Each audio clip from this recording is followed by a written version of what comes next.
अच्छा तो बच्चों हम अपना टाइप 2 हाइपर सेंसिटिविटी रिएक्शन पढ़ते हैं। टाइप 2 क्या है? Antibody mediated cytotoxic hyper sensitivity. ठीक है, साइटोटॉक्सिक हाइपर सेंसिटिविटी रिएक्शन है ये।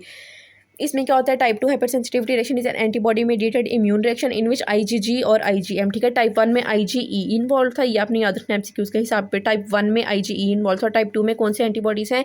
आईजीजी और आईजीएम। ये क्या करते हैं? ये डायरेक्टली एंटीजन की सर्फेस पे बाइंड कर जाते हैं और वो एंटीजन कहाँ पर होता है? सेल की सर्फेस पे लगा होता है। ठीक है, तो क्या होता है कि सेल की सरफेस होती है, उसके ऊपर एंटीजन लगा होता है और ये एंटीबॉडी जो है ना इस एंटीजन पे जाके लग जाते हैं। ठीक है, antigen present on the surface of cells और tissue resulting in cell injury और डिस्ट्रक्शन। ठीक है, अब क्या हुआ इसमें कि एंटीजन जो था ना वो सेल की सरफेस पे प्रेजेंट था। एंटीजन कहाँ प्रेजेंट था बच्चों? सेल की सरफेस पे। बॉडी ने क्या किया? उस एंटीजन को देखते हुए एंटीबॉडीज़ प्रोड्यूस की, आईजीजी और आईजीएम एंटीबॉडीज़। ये एंटीबॉडीज़ जो थे ना वो जाकर लग गए सरफेस पे एंटीजन की, on cell surface. Antibodies bind to antigen on cell surface. Antibody binding की वजह से क्या होता है? तीन चीज़ें हो सकती हैं, या तो एंटीबॉडी जब इसके ऊपर बाइंड करता है एंटीजन के ऊपर, या तो फिर कॉम्प्लीमेंट मेडिएटेड सेल लाइसिस होती है, या तो फिर ऑप्सोनाइजेशन और फेगोसाइटोसिस होती है, या तो फिर एडीसीसी लिखा हुआ है बुक में। इसका क्या मतलब है? एंटीबॉडी डिपेंडेंट सेलुलर साइटोटॉक्सिसिटी हो सकती है। ठीक है, अब पहला हम देख सकते हैं कि इसमें क्या होता है? इसमें कॉम्प्लीमेंट मेडिएटेड सेल लाइसिस में क्या होता है कि हमारा कॉम्प्लीमेंट एक्टिवेट हो जाता है। हमने पीछे कॉम्प्लीमेंट में पढ़ा था ना, हाँ पीछे हमने ये क्लासिकल पाथवे में पढ़ा था कि आईजीजी और आईजीएम एंटीबॉडी जब किसी एंटीजन पर लगते हैं तो आगे से कॉम्प्लीमेंट एक्टिवेट हो जाता है। ठीक है, C1 C4 कॉम्प्लीमेंट एक्टिवेट हो जाता है। तो इसमें टाइप 2 हाइपर सेंसिटिविटी रिएक्शन में भी यही है ना कि टाइप 2 हाइपर सेंसिटिविटी में भी ये ना कि आईजीजी या आईजीएम एंटीजन पर लग रहा है, इस एंटीजन पर लगने की वजह से ना बच्चों कॉम्प्लीमेंट एक्टिवेट हो जाएगा। कॉम्प्लीमेंट तो एक्टिवेट हो जाएगा, वो भी क्लासिकल पाथवे। कॉम्प्लीमेंट का कौन सा? क्लासिकल पाथवे, क्योंकि इसी में आईजीजी और आईजीएम इन्वॉल्व थे। अब हमें पता है pathway complement classical pathway activate हो गया तो इसका एंड रिजल्ट क्या था कि मेम्ब्रेन अटैक कॉम्प्लेक्स बनता था। मेम्ब्रेन अटैक कॉम्प्लेक्स की वजह से बैक्टीरिया की सेल की मेम्ब्रेन में पोर्स बन जाते हैं, वहाँ से वाटर अंदर जाता है और सेल की जो है ना वो लाइसिस हो जाती है। ठीक है, या तो बैक्टीरिया इस तरह से मर सकता है टाइप 2 में, या तो क्या हो सकता है उसकी ऑप्सोनाइजेशन और फेगोसाइटोसिस हो सकती है। इसमें क्या होता है कि आईजीजी जो है ना वो बैक्टीरिया की सर्फेस को कोट करता है। ठीक है, ऑप्सोनाइजेशन का ये मतलब होता है ना कि बैक्टीरिया की सरफेस को कोट करना।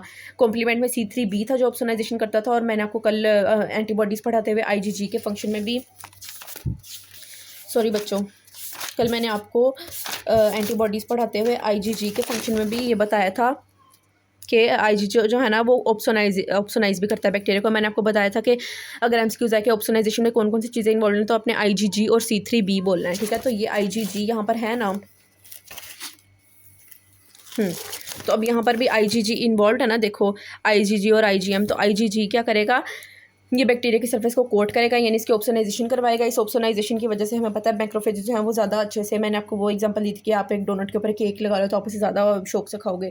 ठीक है, तो जैसे ये आईजीजी जाके लगता है ना बैक्टीरिया की सरफेस पे, मैक्रोफेज जो है ना वो रिकोगनाइज करते हैं आईजीजी के एफसी पोर्शन को और सेल को फेगोसाइटोज कर लेते हैं। ठीक है, तो टाइप 2 में किस तरह से देख लिया, 3 तरह से बैक्टीरिया मर सकता है।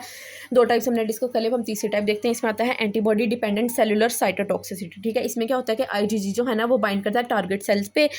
इसकी वजह से क्या होता है कि एन के सेल जो है ना वो रिकॉग्नाइज करते हैं एफसी पोर्शन ऑफ आईजीजी को, आईजीजी को एफसी पोर्शन को रिकॉग्नाइज करते हैं। एन के सेल जो है वो फिर परफॉर्मेंस रिलीज करते हैं और टारगेट सेल की अपोप्टोसिस होती है। बुक में इतनी डिटेल नहीं लिखी, वहाँ पे बस लिखा है कि एंटीबॉडी डिपेंडेंट सेलुलर साइटोटॉक्सिसिटी हो जाती है। ठीक है, तो आपने ये डिटेल एन के वाली याद रखनी तो ठीक है, अगर आप छोड़ दो तो फिर भी खैर है। ठीक है, तो बच्चों टाइप 2 में क्या हुआ? टाइप 2 जो था ना वो एंटीबॉडी मेडिएटेड इम्यून रिएक्शन था, जिसमें कौन से एंटीबॉडीज़ इन्वॉल्व थे? इसमें कौन से एंटीबॉडीज़ इन्वॉल्व हैं?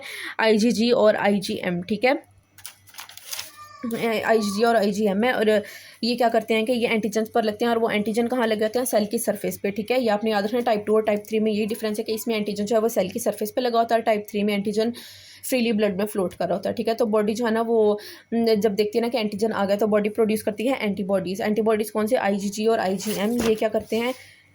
ये जाके एंटीजन पर लग जाते हैं, और एंटीबॉडी के बाइंडिंग की वजह से क्या होता है? या तो कॉम्प्लीमेंट मेडिएटेड सेल लाइसिस हो जाती है मेम्ब्रेन अटैक कॉम्प्लेक्स फॉर्मेशन की वजह से, या तो ऑप्सोनाइजेशन और फेगोसाइटोसिस होती है। ऑप्सोनाइजेशन कौन करता है? आईजीजी, और या तो फिर एंटीबॉडी डिपेंडेंट सेलुलर साइटोटॉक्सिसिटी हो जाती है। इसमें भी आईजीजी अपने टारगेट सेल पे बाइंड करता है, वहाँ पर एन के, यहाँ पर तो मैक्रोफेजेस इसको रिकोगनाइज कर रहे थे ना एफसी पोर्शन को आईजीजी के, और जाके इसको खा रहे थे। यहाँ पर आईजीजी फिर टारगेट सेल पे ही लग रहा है, लेकिन यहाँ पर इसको एन के सेल्स रिकोगनाइज कर रहे हैं। ठीक है, और वहाँ पर जाकर इसको खा नहीं रहे, बल्कि वहाँ जाके परफोरिन रिलीज करें। परफोरिन क्या करते हैं? उसकी मेम्ब्रेन में होल्स कर देते हैं और अपोप्टोसिस हो जाती है सेल की खुद ही। ठीक है, इसकी एग्जांपल में आ जाता है हिमोलिटिक एनीमियाज। बच्चों this is very very very important, ठीक है। वो आपसे सिनेरियो बना के पूछते हैं कि एक पेशेंट को हमने ब्लड ट्रांसफ्यूज़ किया या उसने कुछ खा लिया और या फिर कुछ ऐसा वैसा हो गया और उसकी बॉडी में ना उसको ना बहुत ज़्यादा हिमोलिसिस हो रही है उसकी बॉडी में, तो किस टाइप का हाइपर सेंसिटिविटी रिएक्शन है। तो बच्चे टाइप 2 हाइपर सेंसिटिविटी रिएक्शन है एनीमियाज, ठीक है। इसके अलावा मिस्थीनिया ग्रेविस, ग्रेव्स डिजीज़ और haemolytic disease of new born, ये सारे आपने याद रखने हैं इसी की एग्जाम्पल, ठीक है।